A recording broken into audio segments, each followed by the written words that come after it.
See, many things we know, but as a revision, I'm just repeating again what has been covered in the economic survey. So, economic survey says that the central government receipts, okay, we are talking about central government finances, okay, economic survey says that central government receipts is classified into or divided into non-debt receipts and debt receipts, we know it.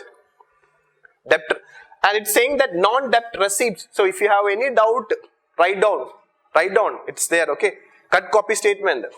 It says that non-debt receipts comprise of tax revenue, non-tax revenue. What does it mean? Revenue receipts plus non-debt capital receipts.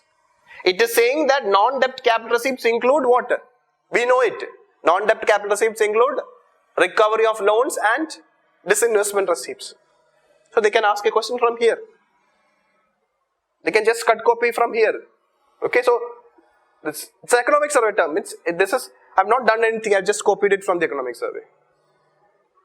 Because these things we normally will not discuss like this in our conventional class. We'll generally discuss and go. Okay, now debt receipts. So what is debt receipts?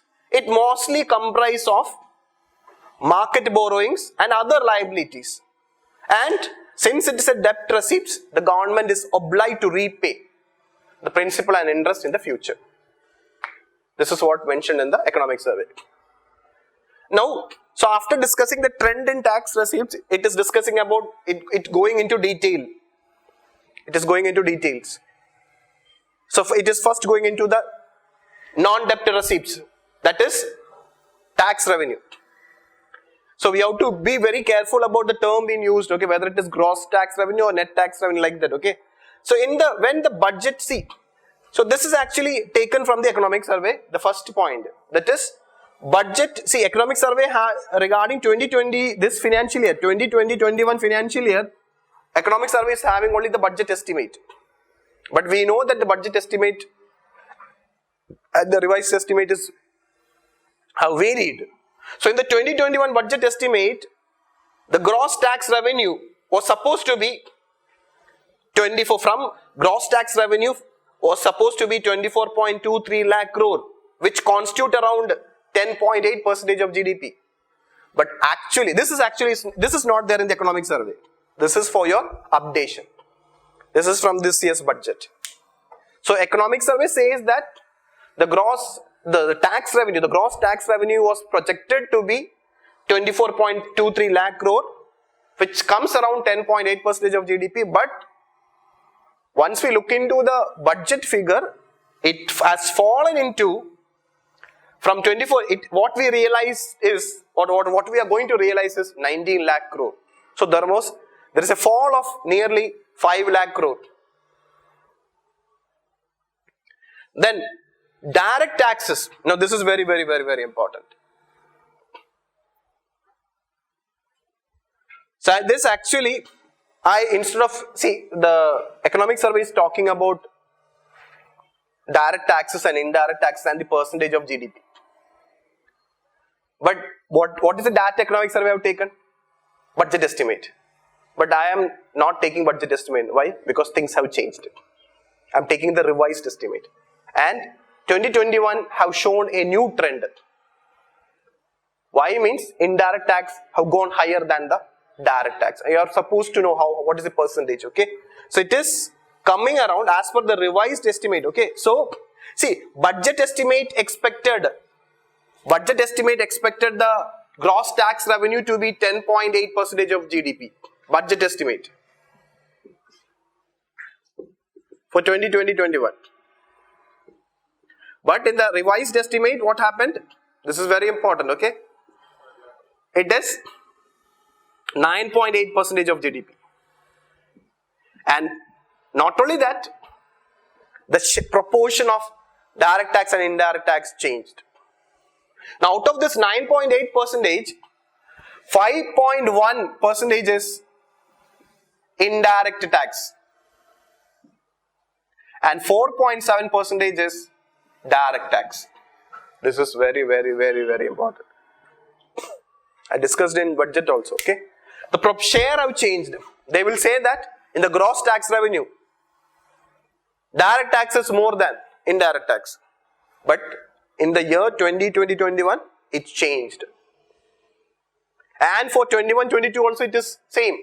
Indirect tax is more than the direct tax. But we have to look into the 2021 actual figure only.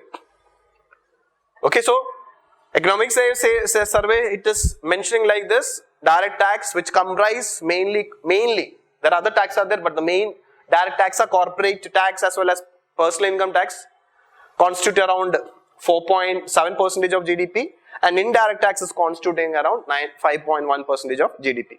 But that's something, these two, this facts, it's an updated fact I have taken from budget, not from economic survey. This is important for you. And it is saying that, okay, so this economic survey is saying what happened in 1920, what is the reason for, already I had shown you, there is the trend have changed from the tax revenue trend have changed that from 1920. Economic survey says that, okay, moderation in the growth of the economy. So in 1920, the growth have moderated to 4% of GDP. Updated data. Along with that, so along with the moderation, that is slowdown in GDP in 1920, plus they have used the word structural reforms like corporate tax. So this word, okay. So this corporate tax rate cut is one of the structural reform taken by the government in the year 1920. Because it is affecting the economic structure. Okay, so the change in the tax slab is a part of the structural reforms. Okay, so we are bringing structural reforms. Okay, we are trying to bring down the tax rate. I told you, if the tax rate is optimal in future over a period of time, there will be increase in the tax revenue. Okay, so these terms you please note down. Then this figure I have taken from economic survey, okay, but with an updated information from the budget, latest budget. Now you take just look into these colors, okay. This one is corporate income tax, okay. Blue one is tax on income or income tax. So this is corporate tax, this is income tax. This one is customs duty, and this one is union excise duty. Color, okay. So corporate tax. So in 16-17 there is no in the financial year 2016-17 there is no GST. Why? In the 17-18 only GST was introduced. Okay. So in 16-17 the major tax for the union government used to be what? Corporate tax. Followed by union excise duty. Then only income tax. Then only customs duty. But this changed after the introduction of GST. So we know that, okay, union excise duty was merged with GST, but not customs duty. But that's why I'm telling you, try to understand that, okay, even though union excise duty was merged with GST, there are some products, mainly petroleum products, it is outside the GST. So union excise duty is still a major revenue for the sender, because the petroleum products is outside the GST. So you can see that union excise duty is still higher even after merging with, but customs duty was not merged. But additional customs duty those are merged. So you should not get confused. You should know what all customs duty have been merged with the GST. But the real customs duty was not merged. Additional customs duty was merged with GST. Okay, with that we discussed in the GST class. Okay. So this trend started changing. Okay, so compare with 16-17, the tax collection it started changing in 17-18 with GST, with the introduction of GST. With the introduction of GST, when the GST was introduced? 1st July 2017. Okay, so the trend in the tax, see the heading. Taxes as a percentage of GDP.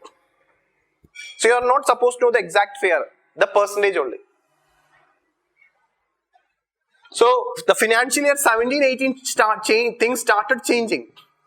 In 17-18, the major tax is still corporate tax. then followed by GST, followed by personal income tax, okay, then union excise duty, then customs. So one important point you need to note down is that, okay, even though customs duty was not merged with GST, the lowest one, see if they asked increasing or decreasing order of the taxes, proportion of taxes the government collects, if you note one point, things become easy for you. You can eliminate certain choices. You know the last one. Last one is customs duty, means it will help you to eliminate two choices. You're getting increasing, decreasing order. That type of questions, you please look into the UPSC questions. That is a trend. If you know the first one and last one, you will get the answer. Okay, so even that is what I'm trying to stress. Okay, so be careful. Okay. Then 1890, the trend is similar compared to, like, corporate tax is higher, then GST, then income tax. So it like 17, 18, 18, 19 trend continued. But in 1920 things changed. In 1920, which one is higher? GST is higher. What is the reason? Corporate tax cut. Corporate tax cut.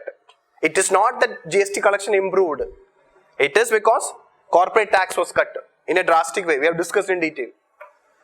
Okay. So 1920 things changed. It was GST higher, followed by corporate tax. So in 1920 also, corporate tax, after second tax is corporate tax, followed by personal income tax. Then you know union excise duty and, okay. So how many taxes are there? Prominent taxes are there? 5. You know 4 and 5. 5 you know customs duty. What is the fourth one? Union excise duty. The confusion is regarding 1, 2 and 3. Now things in 2021 budget estimate we cannot rely, because economic survey is covering that only. Why? Lockdown, negative growth rate, things changed. Now, so what happened in 2021 is personal income tax overtook. We know personal income tax taken over. Personal income tax taken over corporate tax. Now, if you look into the, see, in economic survey, try to understand GST is having two component. GST is having two component, okay. See, what is the GST component? CGST and SGST. SGST is directly going to state. So, if we know that integrated GST, whether the full center is getting full, no, half only they are getting, okay. So, if you are taking, I'm taking the latest data, and GST comment, see, in that GST comment section, see, you can see the major, if you read, see, please read now, every month, the government releases a news regarding what is the, for example, when's the March 1st, in March 1st, the government will say, what is the GST collected in February? So they will talk about, in the GST, they will talk about 4 components. One is central GST, state GST, IGST and GST compensation cess. SGST directly goes to the state. CGST directly goes to the center. IGST, it will be shared depending upon where the supply is between center and state. GST compensation cess, whether the center can take the GST compensation cess, even though GST compensation cess is with the center. But what happened? That GST compensation cess, it will be given to the state. So we cannot take this component SGST. We cannot take GST compensation cess. So if you add IGST portion of the center to CGST, if you are taking only central GST, that's I'm taking, okay. The revised ST, please note down. So we don't know if CGST and GST compensation cess is added. If central GST and GST compensation cess is added, then which one is higher? I'm talking about the year 2021. So they will ask question in relation to 2021 only. This is what you have, that's the reason, that's the specialty of 2021. If UPSC is asking a question, in June 27 is your prelims, na? Right? They will be asking which year data, which financial year. Will they ask 21-22 data? No. They'll ask data on 2021. So if you take the data, okay, and see, you have to wait till March get completed to get the exact figure. But my belief is that, okay, this is the revised data. This will be, okay, one thing is sure. This is 100% sure. Income tax is higher than. So we have confirmed. This is actually the order. Okay, you have to just note down. Okay, the order is because see, because of this lockdown, GST component also have changed. Okay, so in 2021, what happened? So you know the fourth ranking. What is fourth? Union excise duty. Fifth, you know, customs duty. There is no change. But in 1, 2, 3, things have changed. Now, tax on income is 4.59 lakh crore. Corporate tax is 4.46 lakh crore. Central GST is 4.31.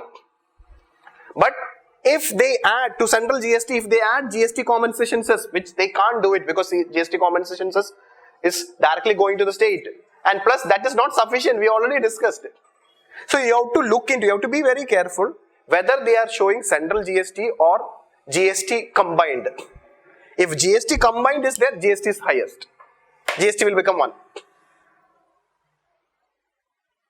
Then income tax will be 2. Corporate tax will be 3. But 4 and 5 is confirmed. But if they are taking only central GST, things will change. Income tax, corporate tax, CGST, union excise duty, and if a question comes, 99% students will make it wrong. But you should not do that. See, a question which others make wrong and you making correct is advantage for you. That's it. You are not getting advantage of 2 mark. It is to, they are wrong means they are getting negative. See, there are some, that's the reason why I am discussing. I strongly feel that, I told you that, see, I am expecting 3 to 4 questions from public finance. So what all question they can ask and what all difficult question they can ask. So if any student, even if he is a very good student in economy, but if he is not updated, he will get fall in trap. That's the reason why economy is difficult. Even you are strong, conceptually strong, but if you are not updated with economy, you will fall. Okay, so please note down this regarding this, okay. Now coming to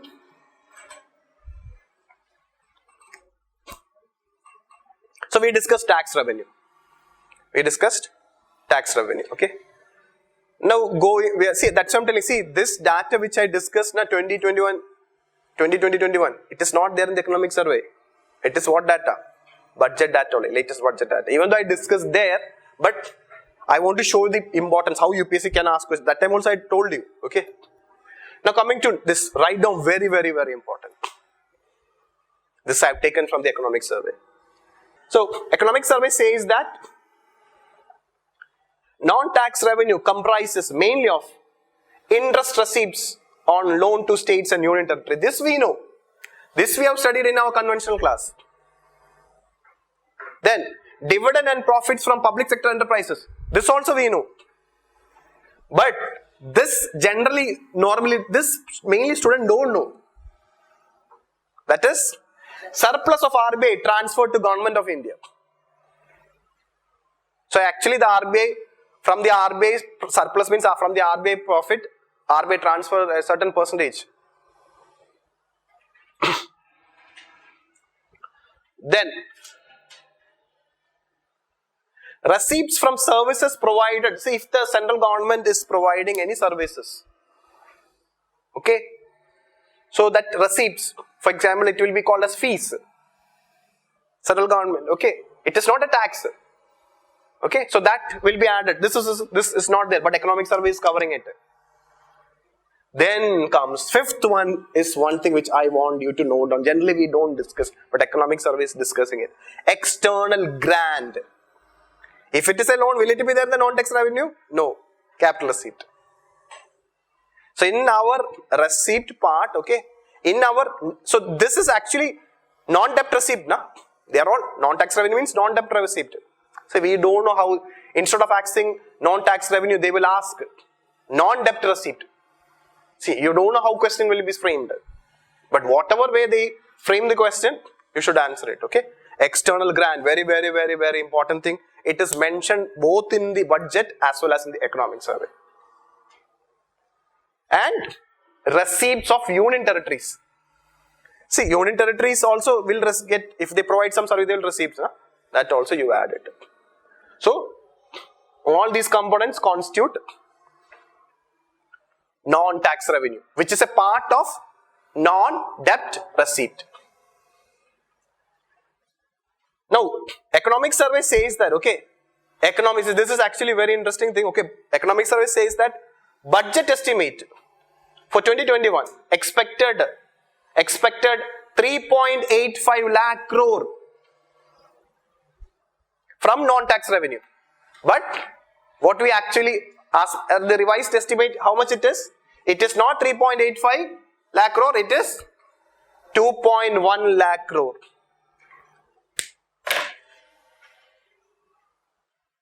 So, there is a fall in the case of non-tax revenue also in the year 2021. Okay. So just again they are showing what are they are just using the word interest receipt, dividend and profit, external grant. See, in the table also it is showing. Others includes this RBI surplus transfer, okay, and other receipts. You know what is a grant? No need to return back. That's the reason why it is there. Grant only will be there in this revenue receipts. Okay. So, see, that's what I'm telling. If such type of question is being asked, you are lucky to answer it if you know it. Okay. If you know it only, see, it is an easy question. Otherwise, you will get confused and either you will not attempt it or. So, be very clear. The non-tax revenue component which is discussed in the economic survey. If they are asking question, they will take it from here only. Okay. Moving to the, so we discussed, see, we are still discussing non-debt receipt. Yes or no? We are discussing non-debt receipt. So we discussed tax revenue. We discussed non-tax revenue. What is left? Non-debt capital receipt. Now regarding non-debt capital receipts, economic survey says that non-debt capital receipts mainly consist of recovery of loans and advances of the sender. We know it. It's a capital receipt, but it is a non-debt capital receipt. Plus disinvestment proceeds. Okay. So the contribution of non-debt capital receipts in the total pool of non-debt receipts. Okay. So be very clear. Non-debt receipts includes tax revenue,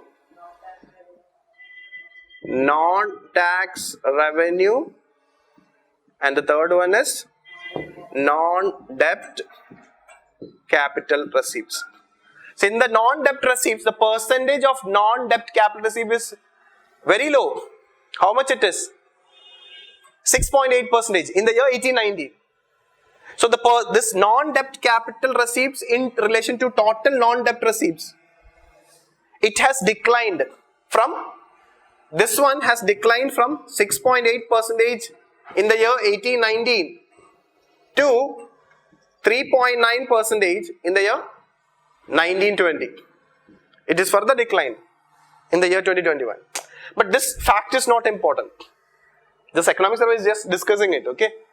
Now, economic survey says that the major component of non-debt capital receipt is disinvestment receipt, which the government get it mainly through sale of public sector enterprises in the form of shares, or they can sale through shares of public sector undertakings. Sometimes they even go for strategic sale. What is strategic sale? Selling more than 51% share. So it's a concept of disinvestment. Why I am discussing it is written in the economic survey. And this is another thing. Economic survey says that 2021 budget expect the disinvestment receipts to be 2.1 lakh crore. But what economic survey itself says that this, and whether we were able to realize it. See, so the economic survey, the budget estimate for 2020-21, the budget estimate for 2020-21 for disinvestment is how much? 2.1 lakh crore. And non-debt capital receipt is 2.3 lakh crore. It means non-debt capital receipt, disinvestment plus recovery of loan, another remaining. But this was the estimate. But how much it has realized till November 2020? Just out of this 2.3 lakh, it has just 0.18 lakh crore. Okay, it is due to the failure of disinvestment proceeds. So, just for your updated information, as of now, till this is February 2020. Okay, and in the budget, when the budget was presented, the finance minister said that okay, it is not possible to get this 2.1 lakh crore disinvestment proceed. How much we will get? Maximum of 32,000 crore. So there is a huge shortfall in the disinvestment receipt. That's an updation. It is mentioned not in the economic survey. We discussed earlier. Okay. So that's regarding non-debt capital receipts. Now, just showing you, okay, just showing you the composition of non-debt receipts of central government. Okay, we know that what is non-debt receipts. Non-debt receipts include net tax revenue, not gross tax revenue, net tax revenue to total non. See, understand what is this blue color meaning. Okay, see, there are three components is there in the non-debt receipt. Three components. What is that? Net tax revenue, non-tax revenue, then non-debt capital receipt. So which one? See, just you have to know which one is contributing more. Obviously, which one is, if you take that out of this percentage wise, net tax revenue is contributing more in 70s. Okay, so you can say that, see, 75, 76, 80, it has gone to 80 also. But if you look into the trend, you have to just know that the major component is in the non-debt receipt is net tax revenue, followed by non-tax revenue, and the last is non-debt capital receipts. Don't look into the 21 budget estimate, 2020-21 budget estimate, because that has changed. Okay, so we are supposed to know which one is having more share. You know the components. You are supposed to know which one is highest. In this, see, they can see. UPSC asked a question. Okay, see, normally increasing decreasing order is 4 items they will give, but sometimes they will give 3 items also. Long back they have given you industry, services and agriculture. Contribution of GDP, decreasing order they asked. So like that, this also they can ask. So we have to see it or foresee it. Okay, how the UPSC can ask question. They can ask components, they can ask which one is contributing more, or they will give a statement question. Instead of they will say that the major contributor is non-tax revenue, or they will say that the major contributor is non-debt capital receipts. So in that way they can confuse you also as a statement question also. Okay.